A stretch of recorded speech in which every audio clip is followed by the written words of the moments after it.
Apa kabarnya hari ini? Masih baik-baik aja kan? Di video kali ini kita melanjutkan cerita Donghua Battle Truck Devon. Oke, nggak usah lama-lama lagi, kita langsung aja ke ceritanya. Pada saat ini, Xiaoyan memikirkan lagi pertukaran dengan nomor 7. Bagaimanapun ketiga benda ini juga berharga, bahkan sangat berguna bagi Xiaoyan. Karena benido kekosongan hantu dan prisma kekosongan, keduanya merupakan benda berharga. Yang satu dapat membantu kultivasi Xiaoyan, yang lainnya merupakan harta karun yang berkaitan dengan teknik kultivasi. Prisma kekosongan juga menarik. Saya juga sangat penasaran, apakah teratai murka Buddha saya dapat digunakan bersama prisma kekosongan untuk memindahkannya ke dunia di luar sensi. Xiaoyan masih merenungkan efek benda ini. Haruskah saya menyimpan ramuan ini untuk diri saya sendiri atau memberikannya kepada nomor 7?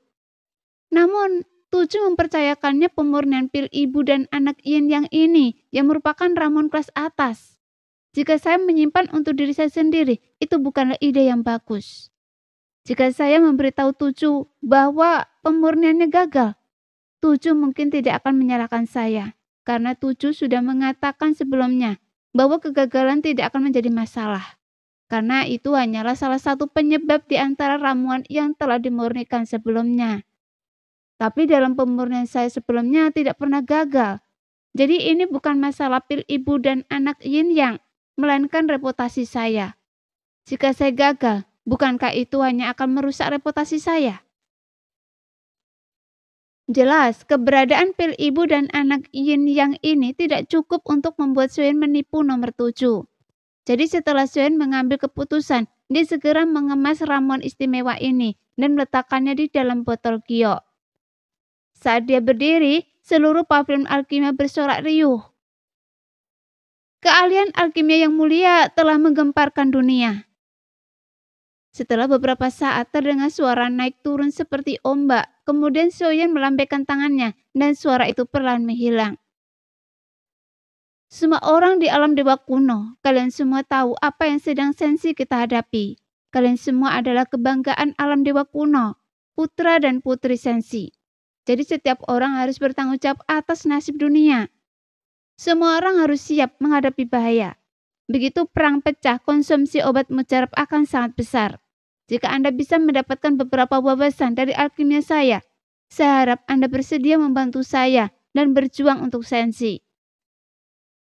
Tiba-tiba suara Xiaoyan menggema, namun ini bukan pidato, melainkan sebuah keyakinan yang membuat semua orang tahu bahwa dia adalah reinkarnasi yang mulia. Jadi setiap kata yang Xiaoyan ucapkan merupakan penyemangat yang luar biasa bagi para alkemis ini.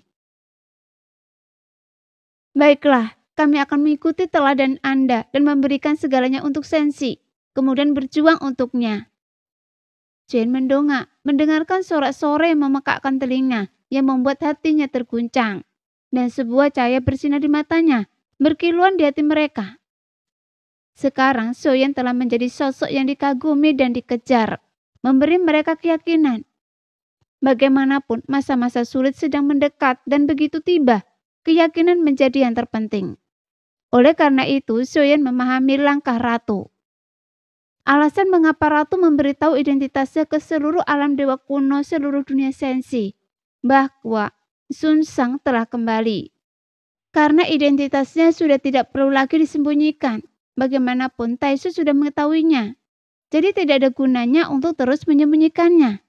Sekarang yang dibutuhkan hanyalah penyebaran berita yang seperti hembusan angin.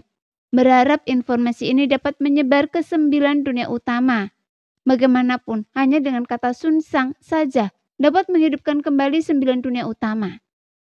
Pada saat ini, Xiaoyan mendongak, tapi bukan ke arah penghormatan dari kerumunan yang bersorak, melainkan ke dirinya sendiri. Ia telah dipuja sebagai Xunsang, namun dia merasa masih belum layak menyandang gelar tersebut.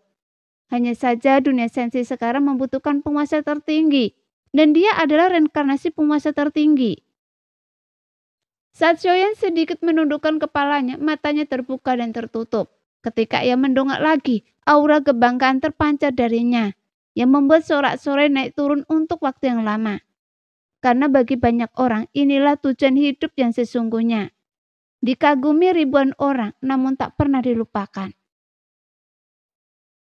Tuan, ayo kembali ke Sio Mansion, karena ada sesuatu yang ingin saya katakan.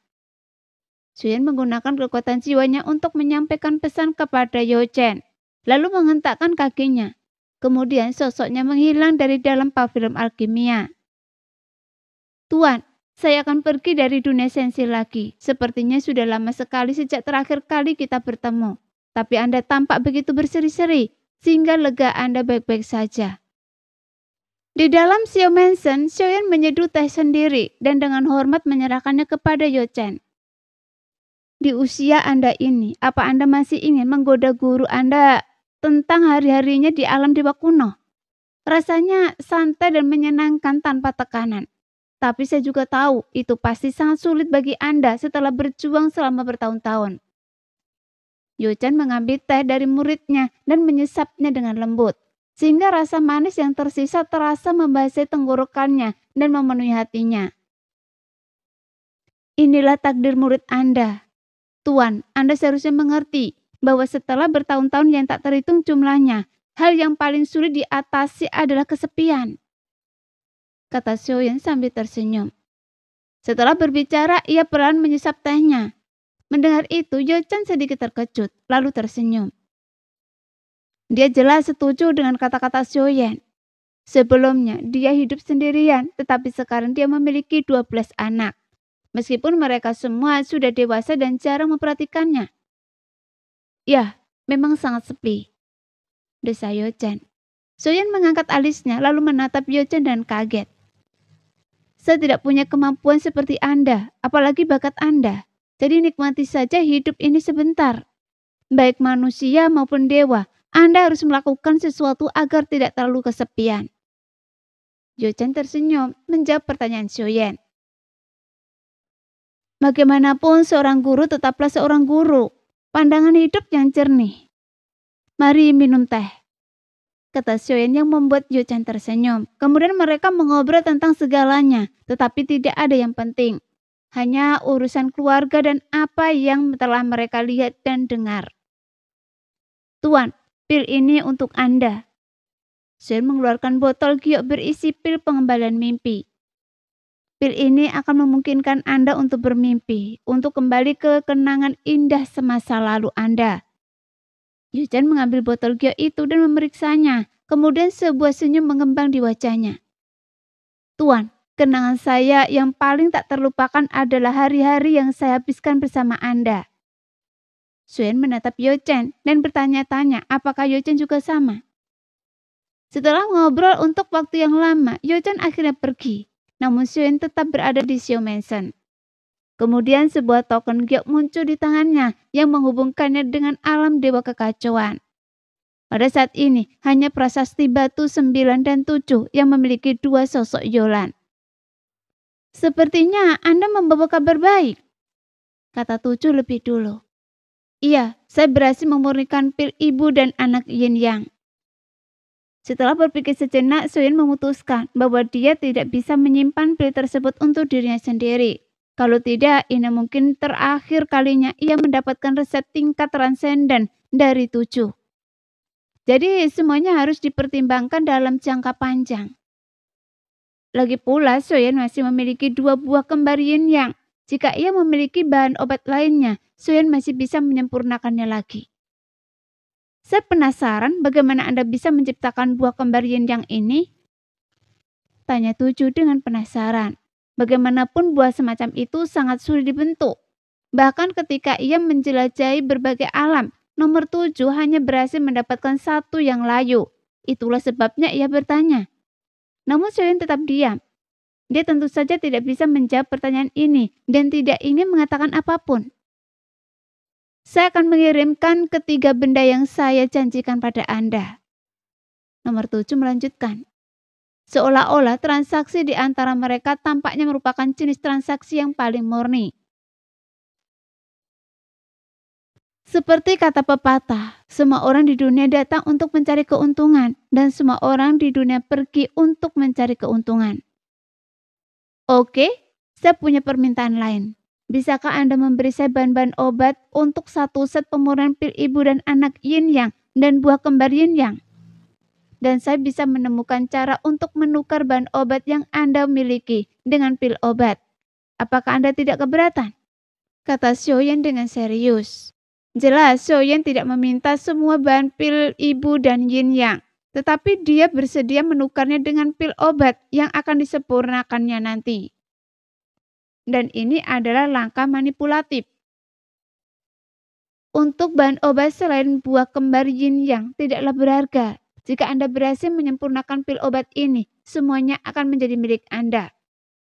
Kata Tuju perlahan. Lagi pula Xiaoyan dan Tuju telah bekerja sama satu sama lain sebelumnya. Jadi dia tahu Tuju tidak akan meminta bayaran untuk semua bahan obat ini. Sekian dulu cerita hari ini. Kita lanjut lain hari ya guys ya. Bye-bye.